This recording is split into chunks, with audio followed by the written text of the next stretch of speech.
Hello, my friends. Welcome back to Tittle Tattle Tarot. It's Georgie. And today we're getting so close to the coronation. I wanted to look at the invite, the coronation invitation.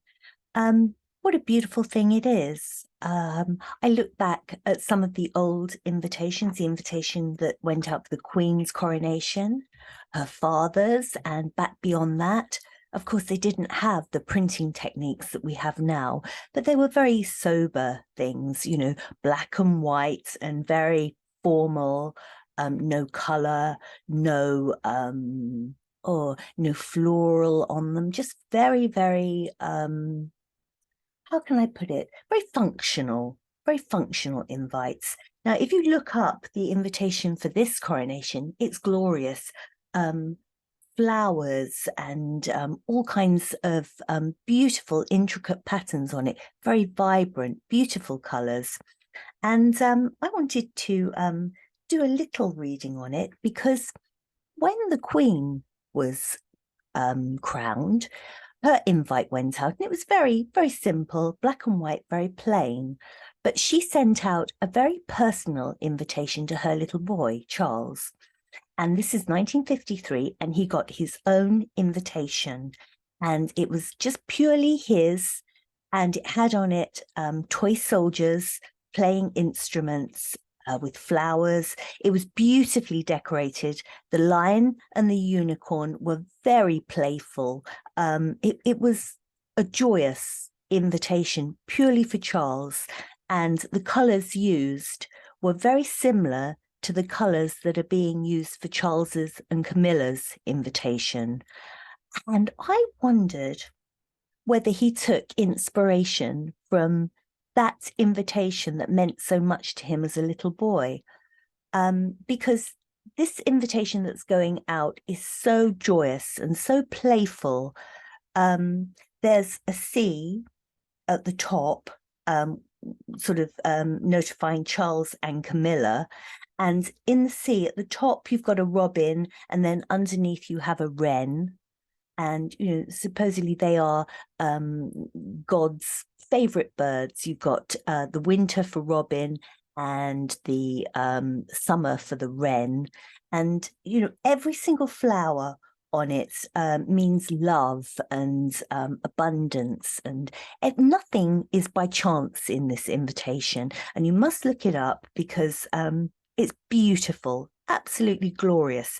So I want to know from the Light Seers Tarot whether indeed Charles was inspired by the invitation, his very own personal invitation that his mother sent him all those years ago, which was a burst of colour and which he must have treasured because of the soldiers on it and the musicality of it and everything that was on it, which was so perfect for a mother to send to a son. So let me just see what the cards will say. Here you go, Knight of Cups, the most emotional night. Let's pull 3 on this. Yeah. Let's see what we have.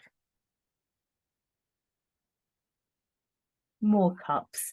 Isn't that wonderful? I think that he was very much inspired by this invitation that he received as a child. I'm very sure that was in his mind when this invitation was designed. The Knight of Cups. Now, Charles is a king, obviously he's an emperor, but, this reminds him of childhood. So he comes across as a lighter energy. He comes across more of a knight. It's not a page. We've got a page here. So here we are, another page and a page of cups here. We've got a Knight of Cups here. And this is your most passionate knight. You're one that is doing something from the heart. This was thinking from the heart, not the head. The Lovers. Well, this doesn't have to be lovers as in, a husband, a wife, a partner. This can just be a union. It could be the energy of, his mother to him, that sort of very closeness. The fact that it was something that was purely his. Nobody else got an invite like this.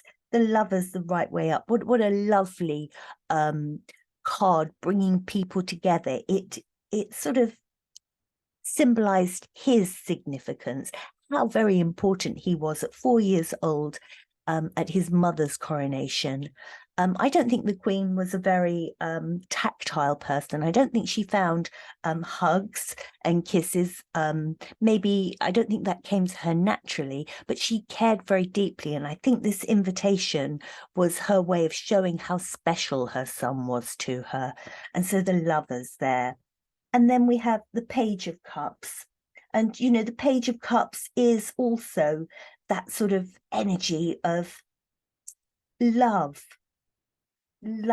And look how it's sort of slightly in the air here. I sort of see that as being very dreamlike and thinking with your hearts again. I'm pretty sure that this invitation was inspired by the one that he received as a child. Let's go right into the middle of the plaque and see if we can find anything else about this invitation. Let's see what we've got. 3 of Cups. There's a lovely energy there. And the King of Wands.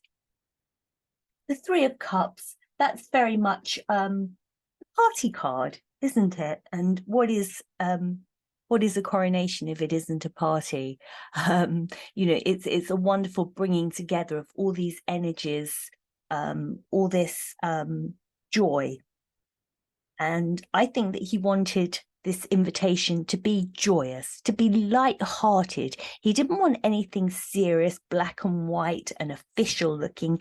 He wanted something that would be very light energy, and he certainly achieved that.